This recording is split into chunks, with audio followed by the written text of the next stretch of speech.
Hey friends, the map for Trials of Osiris this weekend is Cirrus Plaza, however you pronounce it.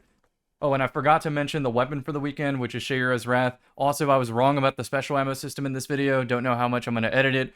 The 3 zones are up top, middle, power ammo is also middle, and then the other one is where that circle is through that glass. And speaking of glass, that is part of why I'm probably not going to be playing that much this weekend. It's a combination of, number one, I don't like the current meta.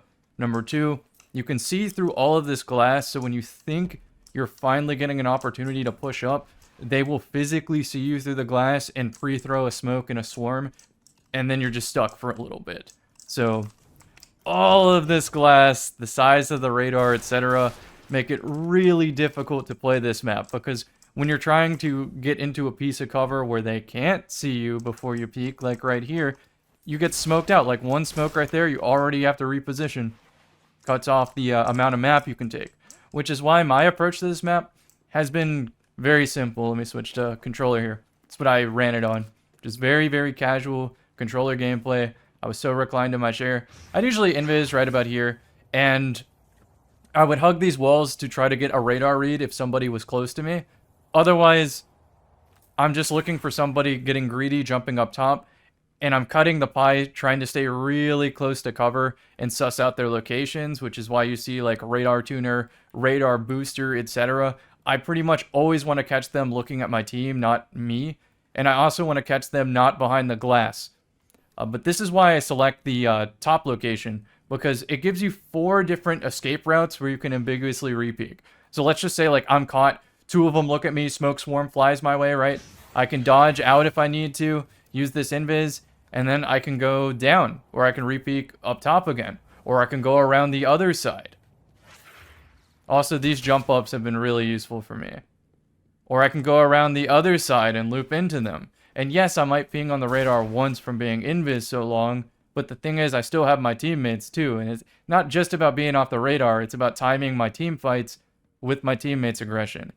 And what really has halted me on making any progress on this map is my teammates play a little too safe, and they're not in the mix enough to warrant my opponents using the abilities on my teammates. Instead, they save the entire kitchen sink for me, and I really struggle to make something happen.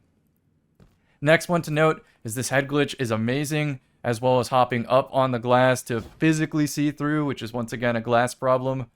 And also, don't have an ego up here. If you know that there's 2, don't try to 1v2. Just leave and reposition.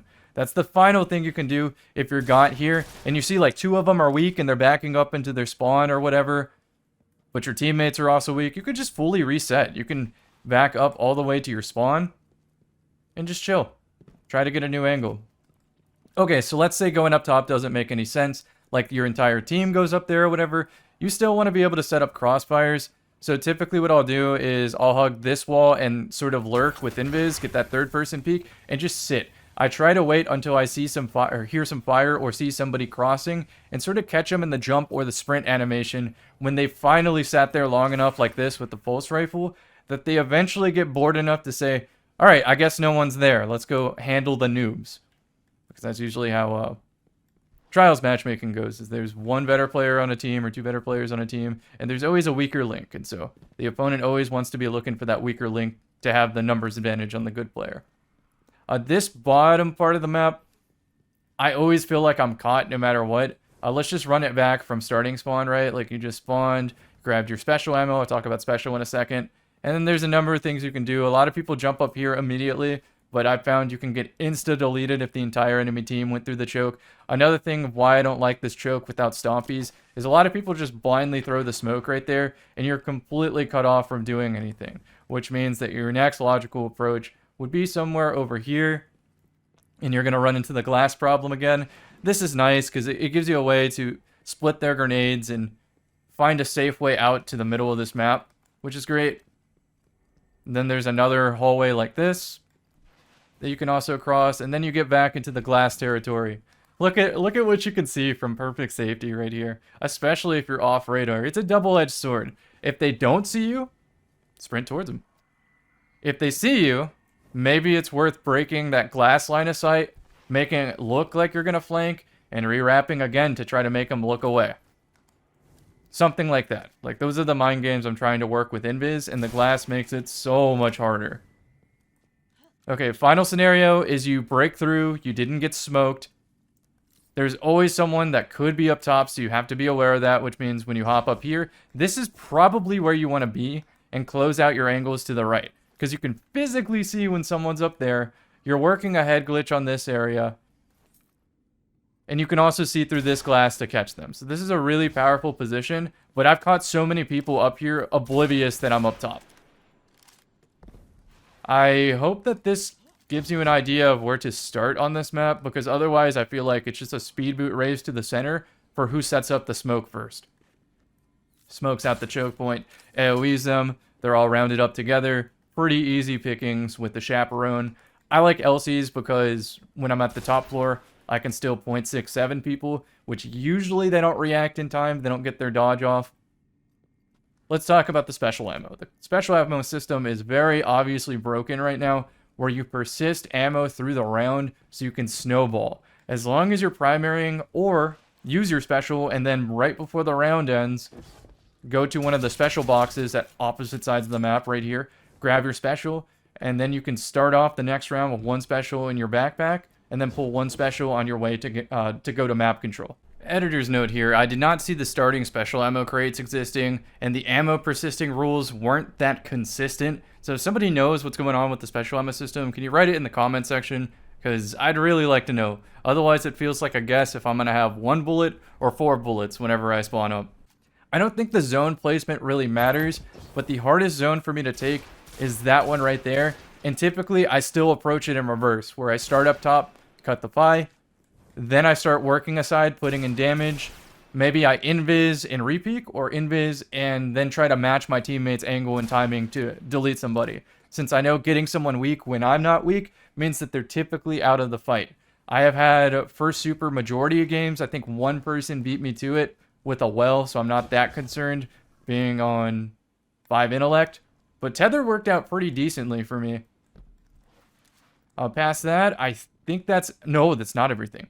One more thing is these open areas I dislike map design wise, but they have come up a lot for me out playing people where it's like power round. I put some chip damage, they put some chip damage, enough for them to fly forward with the shotgun. And instead of just like challenging them, maybe trading at best, what I'll do sometimes is just triple jump along the side like this to really drag them out of cover and set up a crossfire with my teammates. So all time this week, I've been just floating down, keeping my head low to the ground, coming back up, clambering, and just wasting the opponent's time, or making me seem like a feast where they want to chase me down. You can also directly jump over the glass on the lower side of the map to match your teammates' timings better and make the opponents look up. Of course, like Stompy control jump also gets the same thing done. Now I think that's everything. There's not really much to be doing in your spawn areas, mostly because you're at risk of getting smoke choked out. I found that it's really, really, really hard to get past this pillar, so I like going inside anyway.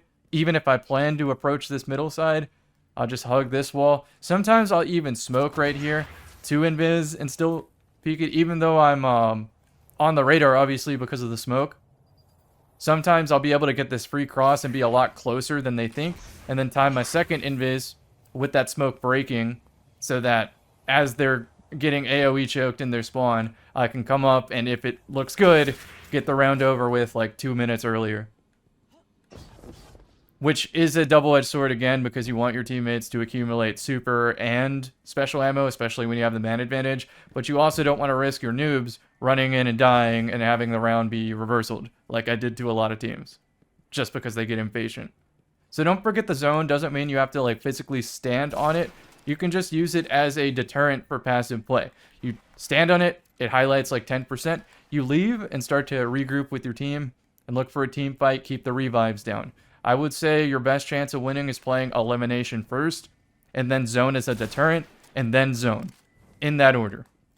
You want to be playing the macro game, always starting with more special ammo, more abilities, etc. And you want to pay attention to your opponent's habits. I remember I played against a dude who went up top every single time without any variation, and at a certain point I had him conditioned to where I could just throw a smoke randomly up here and pretty much take him out of the fight while I ripped his team. So Pay attention, keep your head on a swivel.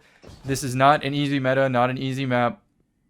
Best of luck. So anyway, let's talk about Shayura's Wrath. This is one of the best in slot submachine guns.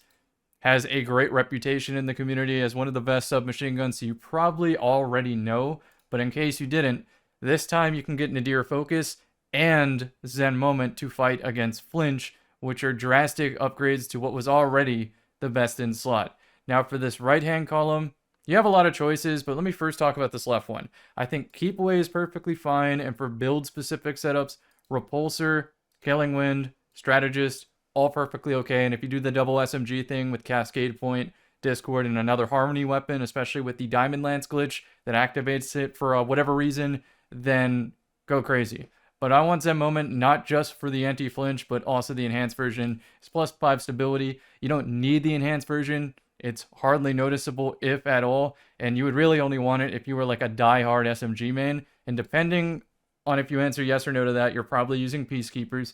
If you are using Peacekeepers, I would go for small bore or hammer forge rifling here. I don't think you want the recoil direction to be 100. I tested it on a wall at Javelin 4, and it turns out that having no recoil direction boost is better than having 100. Me personally, I use it on more than my Titan, so I'm going for Fluted Barrel since it's the biggest total in stats, and the handling is noticeably better. So, range masterwork pretty much locked in, but I wouldn't say no to anything except maybe a reload masterwork. However, since I value kill clip the most on this right column, maybe reload masterwork wouldn't be that bad to cope with since it's very close to the non-adept.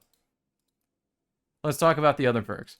Tap the trigger, fantastic. Destabilizing PvE, Cascade Point niche, Harmony, kind of niche. Oh, I should have mentioned Harmony with Discord, by the way. I think that's better than Cascade Point. Typically, I'll run this with the Forerunner. I'll shoot him once with Forerunner and throw a magnetic grenade, but sometimes I don't have the magnetic grenade, so I just get a Forerunner kill, switch to Shayura, and then it has a, 0.7 time to kill after that?